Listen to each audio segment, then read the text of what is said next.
Hello friends and welcome to the Southern Mountain Kitchen. Today we're going to make jalapeno cornbread.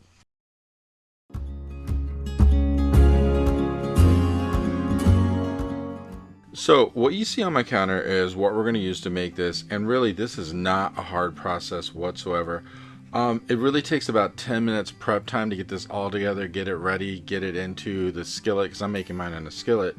And really, it's nothing to it. We're going to preheat our ovens to 350 degrees. The bake time on this is around 27 to 30 minutes. You need to check it depending on the heat in your oven. And basically that's it. It's just one of those things that you put this together, you put it in, you let it bake, you're done. And that's the best thing about it. It's not hard, but it's a great thing to add to anything you're eating, like chicken or whatever. Even if you were making chili or some kind of oddball meat, whatever you want to make. Cornbread goes pretty much with anything, and that's the best thing about it. So I am using a cast iron skillet, like I said, and I'm going to take just a little bit of shortening and wipe it around the inside so that way this doesn't stick. Now mind you, I have a very large skillet here, so mine is going to be thinner than what normal people would have because I don't really want really huge pieces of this. I'm just going to make slices of it to use.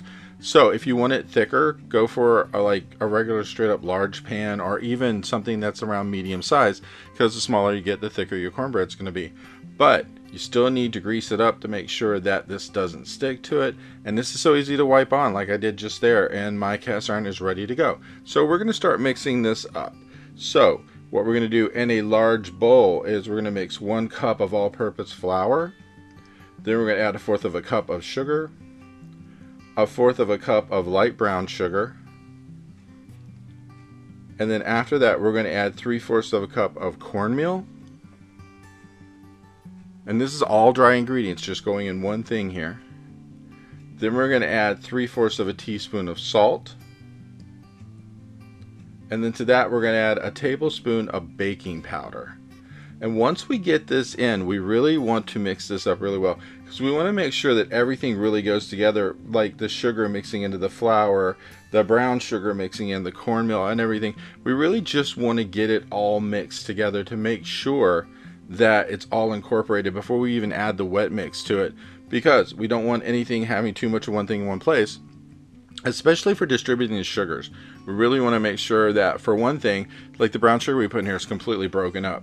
So sometimes when I'm whisking this together, I will take my whisk and just pounce it into the middle of this just to see if there are any hard pieces that need broken up, because sometimes brown sugar gets a little hard or whatever, so it's like you need to break it up a bit.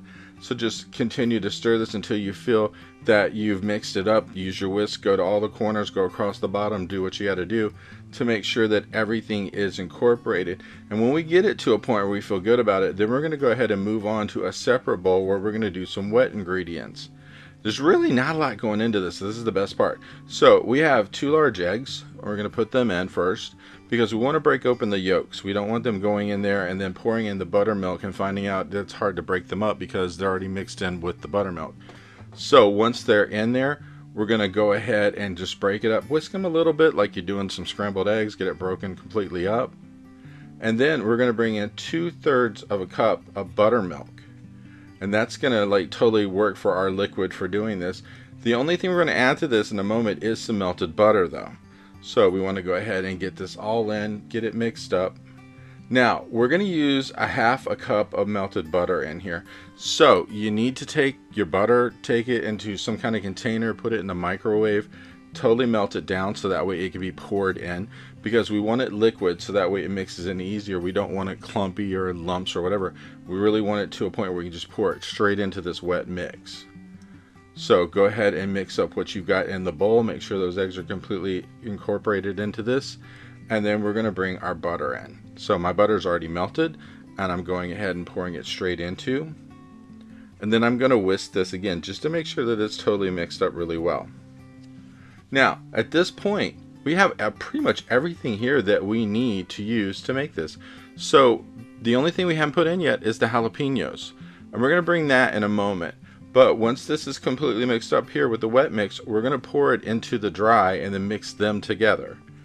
So one thing you need to make sure of though when we're mixing the wet into the dry is that you really get down to the bottom of the bowl and get everything mixed in together, because sometimes the mix, you know, when you're doing it, if you're whisking it or whatever, you might miss some on the sides, corner, or the bottom.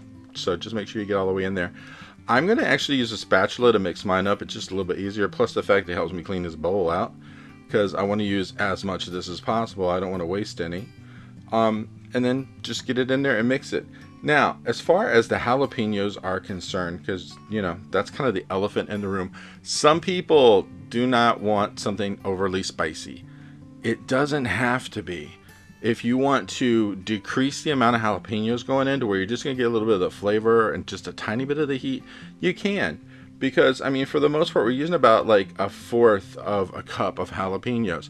You don't have to use that much. You can cut it down even less than that. And I'm using slices of jalapeno when I go to put mine in. See, as mine are going in right now. You could actually take a fraction of that and just cut it up into little bits. So that way it works its way through the whole cornbread. And that's your choice.